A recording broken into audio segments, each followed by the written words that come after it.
Now, before the European referendum, predictions are being made of an immediate and significant impact on the UK economy if the country voted to leave.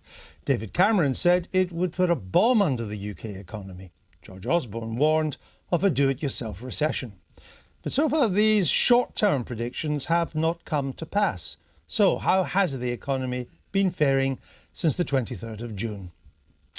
The star bakers in the economic kitchen have been producing some sweet treats. As we've been hearing, GDP grew by 0.5% between July and September this year. That's Q3. It's better than expected. The Bank of England had predicted a flatter rate of 0.1%.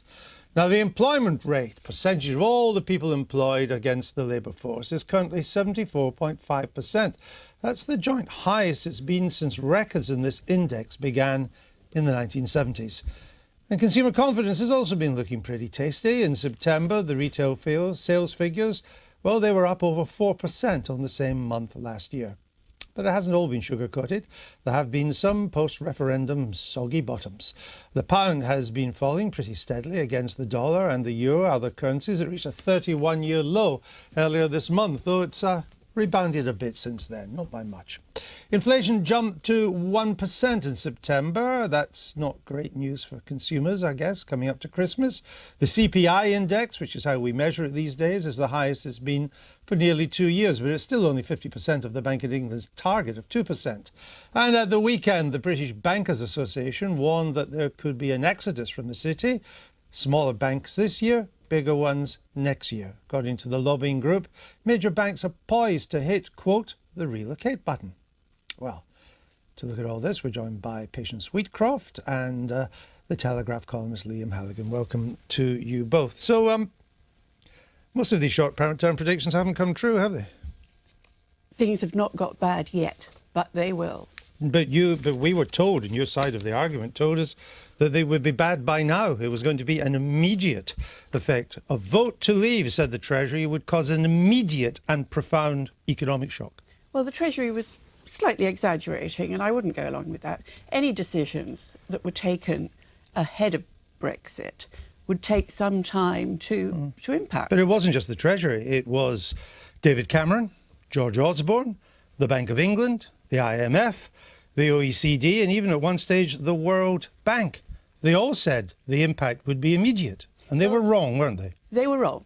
The impact hasn't been immediate, but it is already impacting, as you're hearing and you mentioned, on banks that are now having their finger poised on the trigger. But we don't know that to be true. Could you name a bank that's got its finger poised on the trigger? I certainly could. Okay, HSBC is thinking about what to do. Every bank. HSBC has ruled out leaving it. It spent 18 months. Not leaving. It spent 18 months thinking of relocating its headquarters to Hong Kong and decided it would stay here. Andrew, they're not going to move everybody out, but they will move people, and they're going to move people. Are they going to move people? I don't think they are. I think this is lots of bluster and hot air, just like the car makers.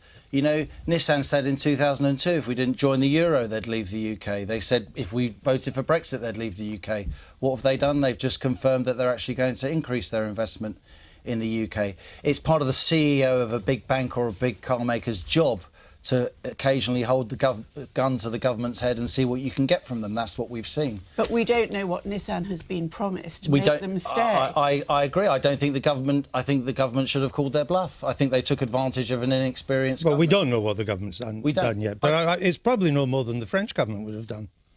Nevertheless, it's a deal that has obviously been done behind closed doors. But what does it matter if it results in the production of cars in Sunderland, for which there was a question mark over it, is going to go from 475,000 a year to 600,000 a year. Over 7,000 jobs secured. It will become a super plant in Sunderland now. Not one, but 2 new cars will be produced. What bigger vote of confidence could you want? It depends how much you're paying for it. And we don't know how much we're paying for it. Well, it would have to be a lot for it not to be worth it. It probably would be a lot, and it would be a lot that would then have to be paid to the other car manufacturers. And if jobs in the car industry are important, what about other jobs in manufacturing? I share Patience's reticence on this, actually. I think governments have to face down big, powerful manufacturers and other companies in the financial services industry too. We've got to show confidence. There's a case to invest here, Andrew, in the UK on its own merits. We've just been voted one of the best places in the world to do business despite the Brexit vote. It's not all good news, though. Even in the short term, the 0.5% third quarter figure is strong, much stronger than the Project Fear forecasts. Well, actually, it takes us back to the OBR forecast of March at the budget. But the only sector to grow was services. Every other sector, construction and manufacturing, industrial production, all down. I agree. I've written for many years my concerns about the imbalances in the UK economy. I actually think, yes, we have a hard GDP number now for a post-Brexit vote quarter, but it is just a preliminary number. I'm not crowing about this number as a Brexiteer. I'm saying there is still a lot of imbalances. I'm very concerned about the amount of QE that we're still talking about, the fact that we've just cut interest rates, which was completely the wrong thing to do in my view. I'm not completely happy at all, but it's clear that the Treasury and the other fearmongers, they really need to take a bow. and the issue is here, if they got the forecasts of the last 3 months wrong, if they couldn't even tell us what was going to happen in July, August and September, why would you trust them to tell us what's happening in 3 to 5 years' time? I don't think you should trust economists to tell you what's going to happen at any stage, quite honestly. I'd rather wait and see. But it was used all during the referendum campaign. I would rather wait and see what happens, because Brexit was the vote taken in June. Any decisions taken post that will not have taken effect yet. These are long-term decisions. Yeah, but as I say, wait until next year when you see inflation kicking in at 6 to 7% in food prices, maybe even more. The British consumer will then have to lock down. But, OK, well, we don't know what the inflation... I think we don't know by how much. But it's fair to assume, as Patient Wheatcroft says, that inflation will rise. I agree. Now, there are two dangers here as not in the economy next year. Put aside forecasts, just look at the macroeconomics of it. One is there's a danger that wages are now that prices will now rise faster than wages. Yep. That will crib consumer spending, which is almost 70% of the economy. And the second is because of the inevitable uncertainty, both domestic business investment and foreign direct investment are likely, I put it no higher than to go on pause. Both of these could really slow the economy next year. I completely agree. I said before the referendum and have said since, clearly, however Brexit is done, there's going to be an impact on the long-term decisions of businessmen and women that make real moves with money rather than sit in TV studios and talk about it. That's why, Andrew, I don't want a long, drawn-out row with the rest of the European Union that will make us look very business unfriendly and as if we don't know what we're doing. That's why I want a clean Brexit. That will minimise the inevitable business uncertainty. And I'm afraid the truth is we don't know what we're doing as a country. We've got 3 Brexiteers who are complaining that people in Europe aren't being very nice to them. Are they? Who's well, they're being a lot nicer Liam than... Fox.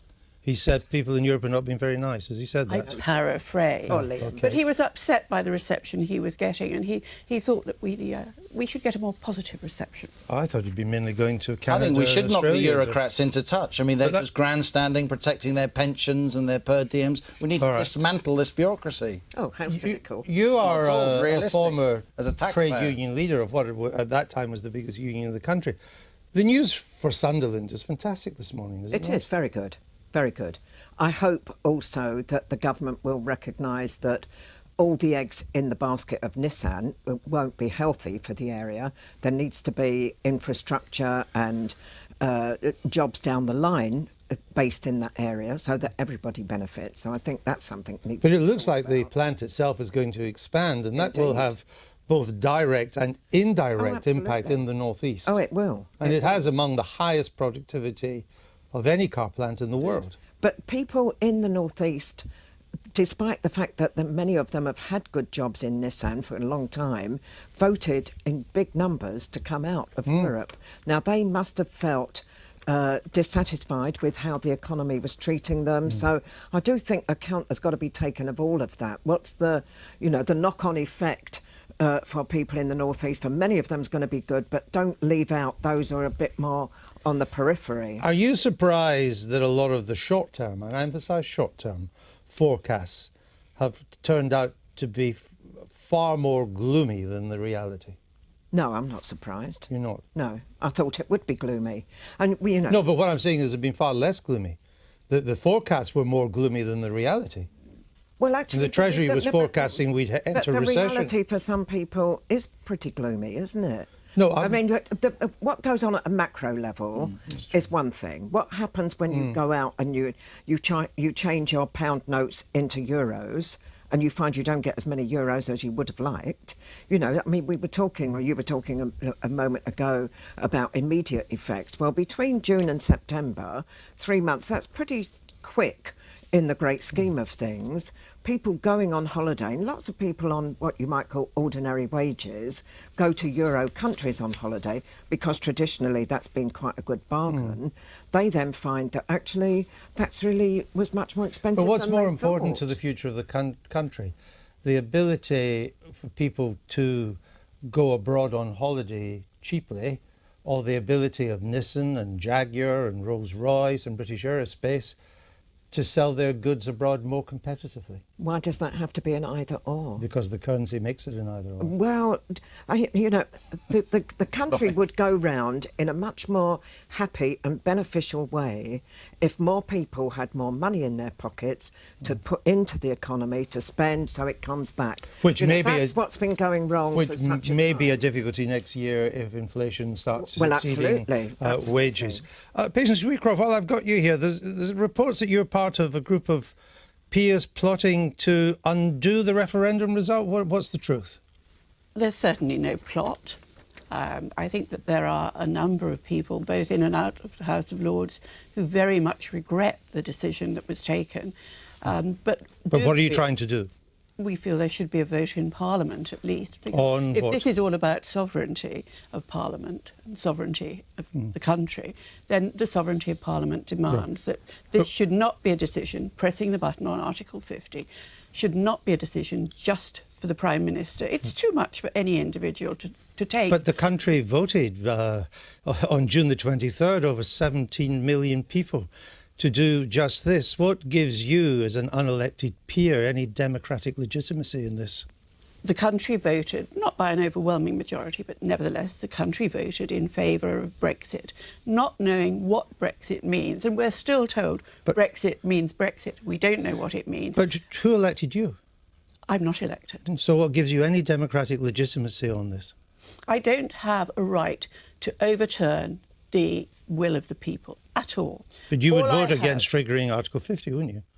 until we're clearer what lies ahead. So you would interfere with the will of the people. As an unelected peer, you would vote against the wishes of the 17.4 million people on June the 23rd. Well, that in the House of Lords we vote against what you call the will of the people. It may well be. But whether we vote against and it goes through to any action is a secondary matter, isn't it? The House of Lords has a duty, doesn't it? It does. To say to the Commons, To analyse and just look. think about this, make sure before you do it.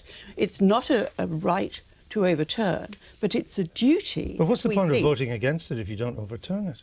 to let more detail come through so that we know what it is we're voting for. Yeah. If we reverse this vote, Andrew, I'm afraid that a lot of the public's faith in mainstream politics will be severely dented in this country. Okay. I think a lot of people are feeling deeply uncomfortable by the rising tide of But nationalism. that it's brought the about. majority voted. It was a clear majority. I The don't think government it's- were handing out literature to people's homes at our expense saying, the government will implement your decision. I Quote. don't think All right. it's possible to vote against what the will of the people. I think that would cause mayhem. All right. On that, then, let's leave it there because we need to move on. We've actually spent more time. Thank you both.